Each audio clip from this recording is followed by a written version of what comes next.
com muita frequência aqui no plenário do Senado Federal sobre a situação grave que Roraima enfrenta, o fluxo migratório intenso em nosso estado. Mas, tardiamente, o governo Temer, enfim, reagiu e foi lá em Roraima para ver como estava a situação dos refugiados venezuelanos em nosso estado. Uma delegação de ministros, em primeiro lugar, e depois a própria presença do presidente numa reunião que envolveu toda a classe política de Roraima, com o intuito de buscar uma solução ou, pelo menos, amenizar os problemas enfrentados, tanto pelos roraimenses quanto pelos venezuelanos.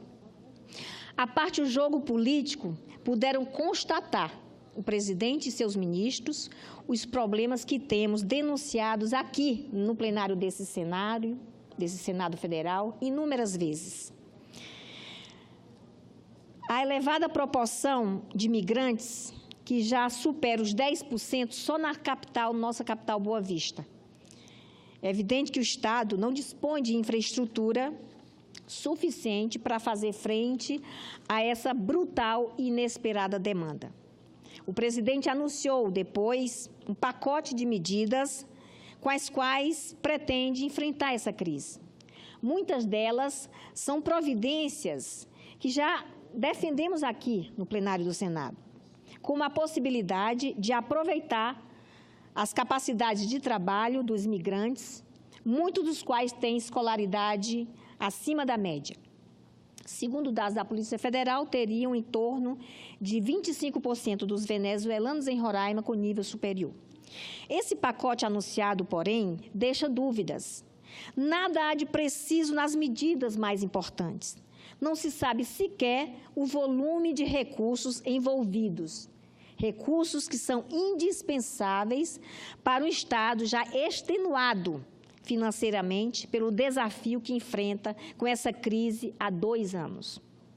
De resto, ficou a sensação de que parcela substancial das medidas provisórias da medida provisória assinada pelo presidente, se resume a ações já previstas pela legislação brasileira, em especial a Lei de Imigração, que nós aprovamos aqui no ano passado e foi promulgada a 24 de maio de 2017.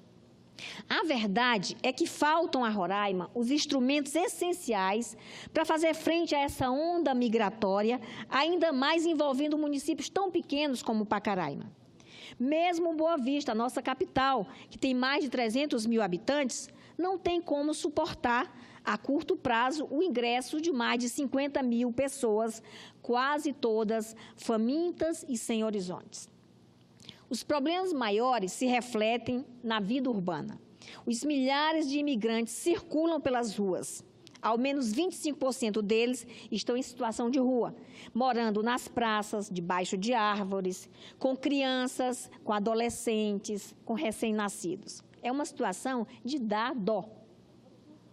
Os abrigos estão superlotados e os próprios venezuelanos já os evitam, não apenas pela superlotação, mas também por alegarem insegurança. O panorama urbano se deteriorou drasticamente. Nossa capital está numa situação de penúria. Uma cidade linda, bonita, mas com um ambiente totalmente deteriorado diante deste cenário de horror, de pessoas, de seres humanos perambulando pelas ruas, pedindo emprego, pedindo comida. A mídia tem mostrado isso para todo o Brasil. Inevitavelmente, criou-se forte demanda dos serviços de saúde, educação e segurança, impactados com a enorme procura dos imigrantes debilitados. A rede local está há meses, há anos, em situação crítica.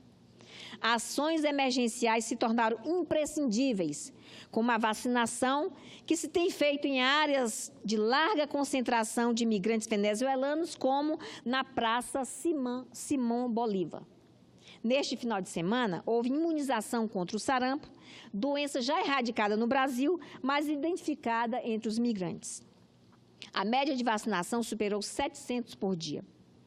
A ação mais incisiva na fronteira caso da adoção da barreira sanitária, foi solicitado pela governadora Sueli Campos durante uma videoconferência realizada ainda em dezembro de 2016.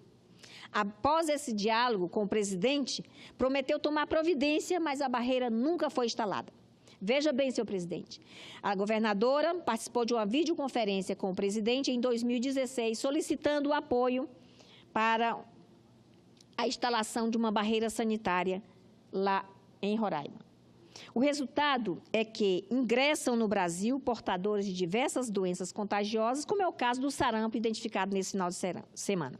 Então, ela pediu, mas o presidente não instalou a barreira como ela solicitou ainda em 2016. Na educação também existe forte demanda por parte das famílias venezuelanas que costumam migrar com seus filhos pequenos. A proximidade da abertura do ano letivo agravará mais ainda essa situação. O impacto da migração venezuelana aumentou em 70% a pressão sobre a rede de saúde e tende a chegar ao mesmo nível na rede de educação, à medida em que a presença dos imigrantes se torna mais estável. Impacto mais difícil de mensurar se dá sobre a segurança, mas é também extremamente elevado. A economia de Roraima é fortemente atingida pela presença dos venezuelanos, que altera de forma dramática a correlação entre oferta e demanda de empregos. É na segurança que se registram episódios mais dramáticos que pressionam por soluções mais urgentes. Senhor presidente, senhores senadores, a responsabilidade fundamental é do governo federal. O artigo 21 da Constituição diz que compete à União manter relações com estados estrangeiros e participar de organizações internacionais. O inciso 22 do mesmo artigo estabelece como competência privativa executar os serviços de polícia marítima, aeroportuária e de fronteiras. Também é de competência exclusiva da União planejar e promover a defesa permanente contra as calamidades públicas. Pelo artigo 22, apenas a União pode legislar sobre migração, emigração, entrada, extradição e expulsão de estrangeiros. Impõe-se, portanto, que se tomem medidas urgentes para socorrer Roraima. É fundamental, é urgente. Essa necessidade tornou-se dramática no que se refere a abrigo e atendimento emergencial aos imigrantes, inclusive sob a forma de tendas e acompanhamento e acampamentos com infraestrutura básica. Nós vimos aqui o senador Telmário denunciando a grave situação diante das chuvas. Há filas imensas de imigrantes debaixo das construções dos prédios, procurando um espaçozinho pequeno, mínimo, para não se molharem nas chuvas com seus filhos, com suas crianças. Isso já ocorreu em episódios recentes, como no Acre. Trata-se de solução paliativa, embora indispensável, e não dispensa a adoção também de medidas de caráter permanente mais tarde. É indispensável também que se forneça a Roraima um reforço à segurança pública. Não se pode conviver com atual condições de incerteza, tanto para os roraimenses quanto para os venezuelanos. É evidente a necessidade de auxílio emergencial às redes de saúde, educação e segurança, com possibilidade de se tornar permanente no trato de problemas que se mostrem instáveis. O envio de medicamentos e de equipamentos médicos é essencial, mas não se esgota na ajuda de emergência. Deve-se levar em conta a possibilidade de permanência dos migrantes por período mais longo. Enfim, senhor presidente, precisa-se desenvolver uma política de amparo no que se refere ao aproveitamento do potencial econômico dos migrantes, como planejamento e execução de planos para sua transferência a outras áreas do país e acesso a emprego e renda. Inclusive, esse aproveitamento, esse remanejamento, envio de migrantes venezuelanos com nível superior, com preparo profissional, está previsto numa das medidas solicitadas pela governadora Sueli Campos ao governo federal. Só o governo federal tem instrumentos para enfrentar essa situação e é absolutamente necessário que o faça com o empenho e a firmeza que até agora não demonstrou. Senhor presidente, eu queria também tratar de um outro assunto que é muito relevante para o nosso país. A questão da segurança pública, como nós já falamos aqui, a necessidade em função do intenso fluxo migratório, mas também em função de tudo isso que tem ocorrido no Brasil inteiro, no Rio de Janeiro, no Ceará, no Rio Grande do Norte. Nós vimos que o presidente da Câmara e do Senado elegeram a segurança pública como prioridade máxima para o ano legislativo de 2018. De fato, é preciso concordar que o tema aflige de maneira aguda o dia a dia das famílias brasileiras nas grandes, médias e pequenas cidades do nosso país. Priorizar a segurança pública é, sim, uma absoluta necessidade. Não podemos nos esquecer, porém, dos outros dois temas que mais preocupam os brasileiros e que andam esquecidos pelos nossos governantes. Refiro-me à saúde e à educação pública de qualidade, cuja promoção e competência do Estado brasileiro, mas que a cada dia estão mais distantes dos cidadãos e das cidadãs deste país. Levantamento realizado pela Confederação Nacional dos Municípios, que para tanto se baseou em dados do Tesouro Nacional, revela o total descaso do governo Michel Temer para com a saúde e a educação no Brasil. Antes de mencionar os resultados, é preciso que nos recorremos do decantado teto de gastos públicos. Vamos lembrar dele. Tão defendido pela equipe econômica e aprovado aqui no Congresso contra o meu voto e contra os votos de toda a oposição. Um dos argumentos utilizados para a aprovação da medida era que até o ano de 2017, os gastos com saúde e educação não se submeteriam ao teto de gastos, exatamente para que o teto não virasse piso. Isso quer dizer que, a partir deste ano de 2018, essas despesas passaram a ser corrigidas estritamente pela inflação, sem considerar eventuais aumentos reais da arrecadação ou mesmo as necessidades crescentes da população brasileira. E aí que voltamos ao levantamento da Confederação Nacional dos Municípios. Em 2017, os gastos do governo com saúde e educação caíram 3,1%. Em relação a 2016, já descontada a inflação do período.